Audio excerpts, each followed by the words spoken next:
अशोक विद्याधम दिवस के अवसर पर अपना संदेश उपस्थित करें अजीत कुशवाहा जी।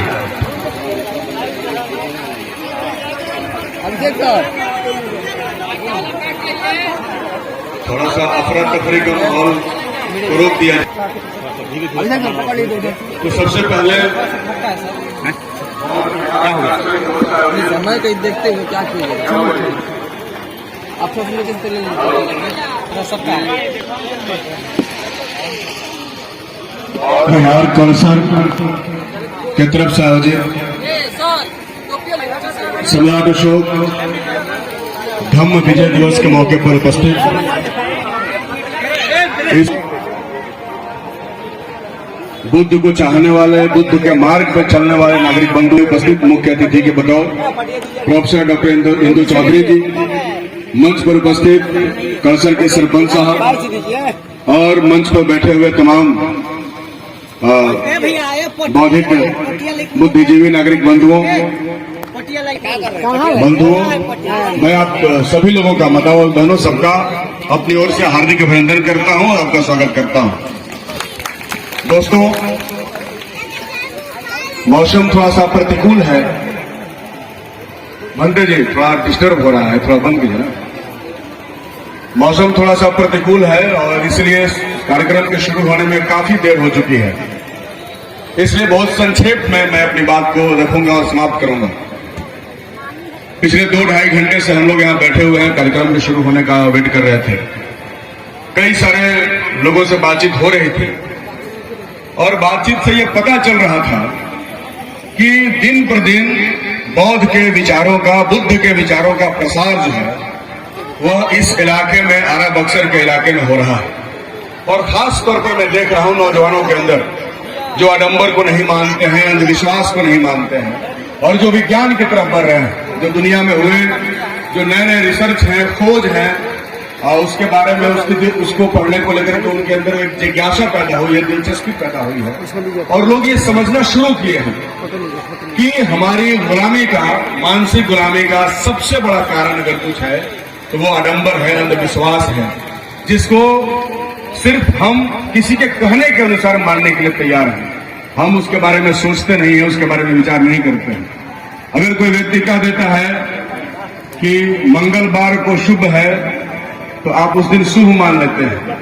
कोई व्यक्ति कह देता है कि बृहस्पतिवार शुद्ध है, रविवार अशुद्ध है, तो आप उसको मान लेते हैं। कोई व्यक्ति कह देता है कि फलना को देखने से जतरा बन जाता है, बिगड़ जाता है, तो आप उसको मान लेते हैं। मैं तो ये कहता हूं कि आप सब कुछ, आप कमाना जानते हैं, खाना जानते हैं, घर बनाना जानते हैं, आप अपने मेहनत से देश और दुनिया के बड़े बड़े मकानों को बनाना जानते हैं, तो क्या आपको इतना ज्ञान नहीं है कि सोमवार को घर से बाहर निकलना चाहिए कि मंगलवार को निकलना चाहिए? क्या आपको इतना नहीं पता है कि शादी किस दिन करना चाहिए, किस तारीख को करना चाहिए?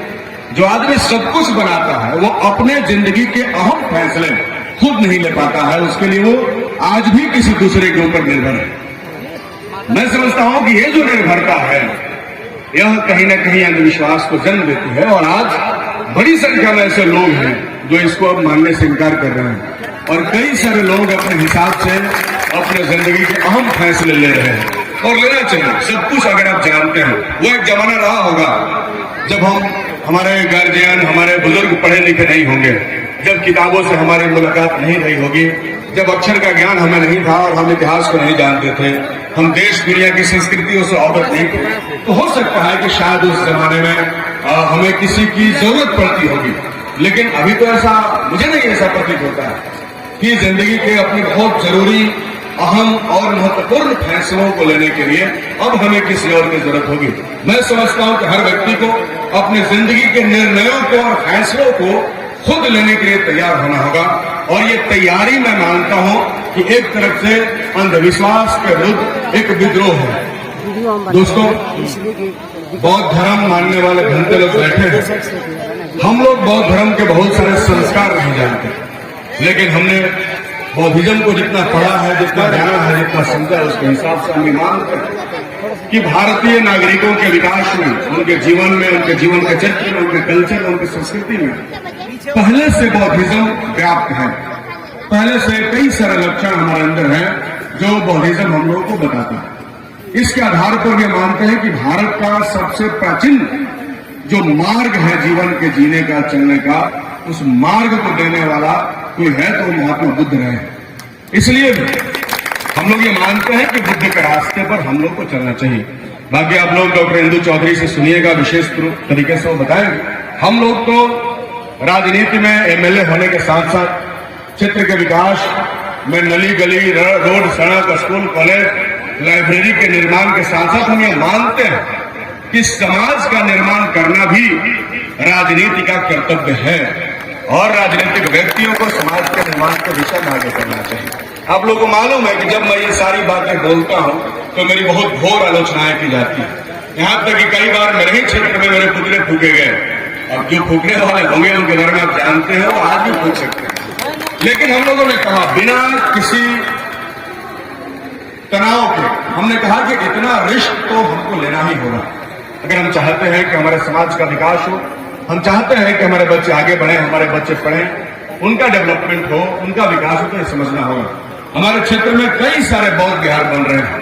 आज से 2-3 दिन पहले यहाँ पे बहुत सारे लोग वहां के हैं जो यहाँ पे उपस्थित हैं। धरहरा के बगल में चौकियां NH84 पर एक गांव, जहां बहुत शानदार बौद्ध विहार वहां के लोगों ने बनाया। तो वहां एक बहुत अच्छी मीटिंग हुई जिसमें पूरे जिले भर के बौद्धिक लोग वहां जुटे हुए। इसके अलावा बक्सर में एक पिपली बुद्ध विहार बना हुआ है, वहां के लोगों ने बनाया। दोनों जगहों पर होने वाली गोष्ठियों में मैं उपस्थित रहता हूं, शामिल रहता हूं। मैं उन तरह के सवालों पर विचार किया जा सके जहां हम लोग निडर होकर बिना किसी लाग लपेट के फूले को याद कर सके, पेरियार को याद कर सके, ललन सिंह यादव को याद कर सके, बाबू जगदेव प्रसाद को याद कर सके। कहूं कि सामाजिक चेतना का, उसके विचारों के प्रसार का एक बहुत बड़ा केंद्र बनने की आवश्यकता है। और इसके लिए हम लोग पूरी करिए, जितनी किताबें लगेंगी उतनी किताबें मैं अपनी सैलरी से दूंगा, क्योंकि चौकिया मेरे विधानसभा क्षेत्र में नहीं आता। चौकिया थोड़ा सा कट जाता है, नहीं कटता तो अपने फंड से दे देते वहां किताब, तो इसलिए वहां खुद की सैलरी से देना पड़ेगा। यहाँ अभी भांते जी हमको कल फोन किए तो कह रहे थे भाई इतना बड़ा कार्यक्रम है, कैसे होगा। हमने कहा ये सब कुछ आप कीजिए और किसी एमएलए से 2-4 हजार का उम्मीद नहीं करना चाहिए, उससे बड़ा उम्मीद कीजिए, है ना। 2-4 हजार तो कोई भी दे सकता, 2-4 हजार देना भी देना है जी, और आज दीजिए कल खत्म हो जाए। हम लोग तो जब पूरा सामाजिक परिवर्तन की लड़ाई लड़ रहे हैं, जब हम बाबू जगदेव ने जो नारा दिया उस नारे को जमीन पर उतारने की लड़ाई लड़ रहे हैं, तब तो उसके लिए हमने सब कुछ दिया हुआ, अपना सर्वस्व दिया हुआ। तो इसलिए इन्होंने कहा कि इस बार घोषणा कर दीजिएगा, तो लीजिए मैं कर ही देता हूं। और घोषणा क्या करना है, आदमी काम करने वाला आदमी घोषणा नहीं करना। बहुत यहाँ कलसर बौद्ध विहार है, हम चाहते हैं कि प्रसार का केंद्र बने और यहाँ पुस्तकालय हो। मैं आज ही घोषणा करता हूं कि अपने फंड से इनके यहाँ इस बौद्ध विहार में एक पुस्तकालय का निर्माण मैं करवा चाहूंगा। लेकिन उसके लिए कोई डेट का लिमिटेशन नहीं रहेगा, मेरे पास अभी 3 साल टाइम है। इसलिए मैं कह रहा हूं कि आप दबाव अतिरिक्त नहीं बनाएंगे। और उसमें किताबें भी, उसमें किताबें आप जो रिकमेंड करें और हम भी जो चाहते हैं वो किताबें। एक पुस्तकालय हमने डुमरांव में बनाया, हमारे उस्ताद बिस्मिल्लाह खान साहब के नाम पर। डुमरांव में जो छठिया पोखरा है उसके बगल में एक पुस्तकालय का निर्माण हमने किया, बहुत जल्द उसका भी उद्घाटन होगा। ये नया तरह का काम है और ये बिना किसी मांग के हम लोग करते हैं। पुस्तकालय का मांग हमसे किसी ने नहीं किया, सारे लोग नदी गली का मांग करते हैं, रोड का मांग करते हैं, लेकिन हम लोग लगातार इसके प्रयास में है कि हम लोग कुछ पुस्तकालयों का निर्माण करें। तो हम कुछ काम कर सके, कुछ अस्पतालों के लिए हम कर रहे हैं। राम जी को भी युद्ध करना पड़ा, कृष्ण को भी युद्ध करना पड़ा, जो भी कहानियां हैं सब में युद्ध हुआ। लेकिन बुद्ध एक ऐसे व्यक्ति थे जिन्होंने बिना युद्ध किए अंगुलीमाल जैसे खतरनाक डाकू को जीत लिया और उसको सच्चे मार्ग पर ला दिया। ना कोई रक्तपात हुआ, ना खून बहा, ना कोई किसी को समस्या हुई और सब कुछ बदल गया। आपने अशोक के सबसे बड़े उदाहरण, जिसको बुद्ध के विचारों ने इतना बदला कि अशोक इस दुनिया के सबसे प्रियदर्शी सम्राट हुए। बाद में उन्हें प्रियदर्शी की उपाधि मिली, बाद में उन्हें प्रियदर्शी की उपाधि मिली, जो बहुत हिंसक थे। कलिंगा युद्ध की कहानी आप लोगों ने पढ़ी होगी। उसके बाद उन्होंने अहिंसा का रास्ता ही नहीं अपनाया, बल्कि अपने पूरे राजकाज को, पूरा राज को, मैं समझता हूं कि चंद्रगुप्त मौर्य और सम्राट अशोक मौर्य वंश से बड़ा राज आज तक किसी का नहीं हुआ। बहुत बड़ा राज इराक और अफगानिस्तान तक उनका भूगोल जो है वो फैला हुआ था। उन्होंने अपनी पूरा राज, अपनी पूरी संपदा को बौद्धिज्म के प्रचार में लगा दिया। बौद्धिज्म के प्रचार का मतलब था एक सामाजिक परिवर्तन के आंदोलन में लगा देना। उस समय का समाज छूत अछूत, ऊंच नीच जैसी कई सारी व्याधियों से ग्रस्त था।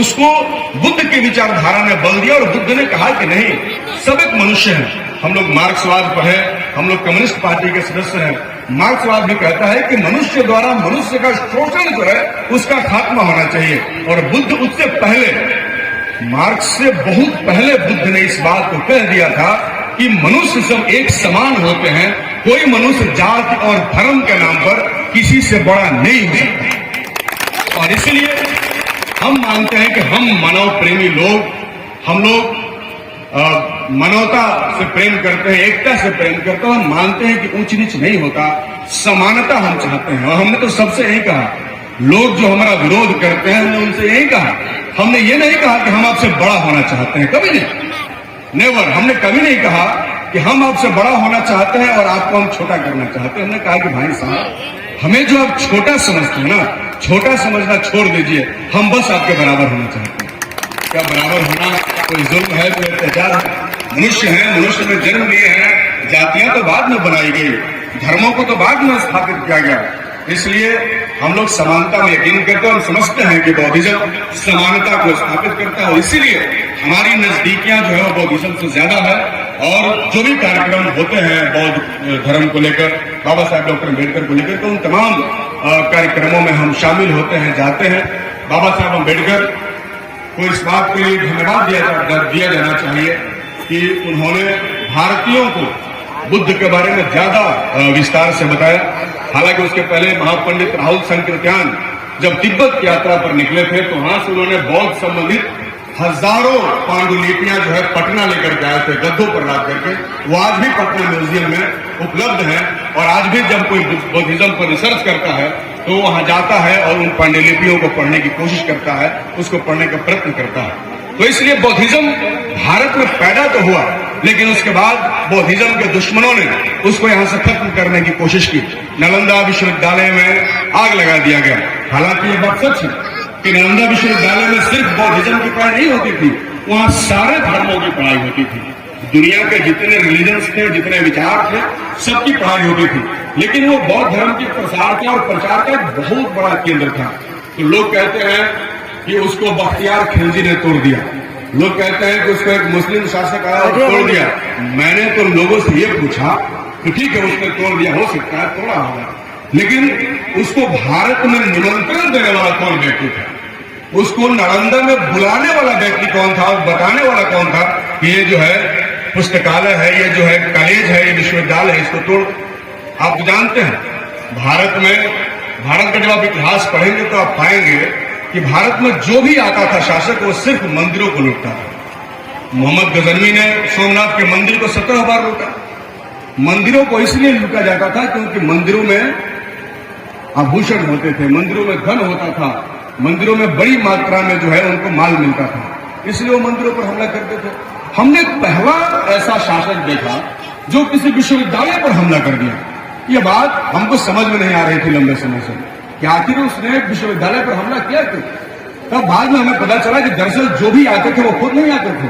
गजनवी भी जब भारत में आया था तो वो खुद नहीं आया था, बल्कि हमारे ही यहाँ के लोग जो कि जिनको कई सारे युक्तियों से नवाजा जाता है, वैसे लोग जो कि आपके सूचनाओं को दूसरी जगह लीक कर देते हैं, वैसे लोगों ने लीक किया होगा और बताया होगा कि हमारे यहाँ मंदिर में इतना धन है।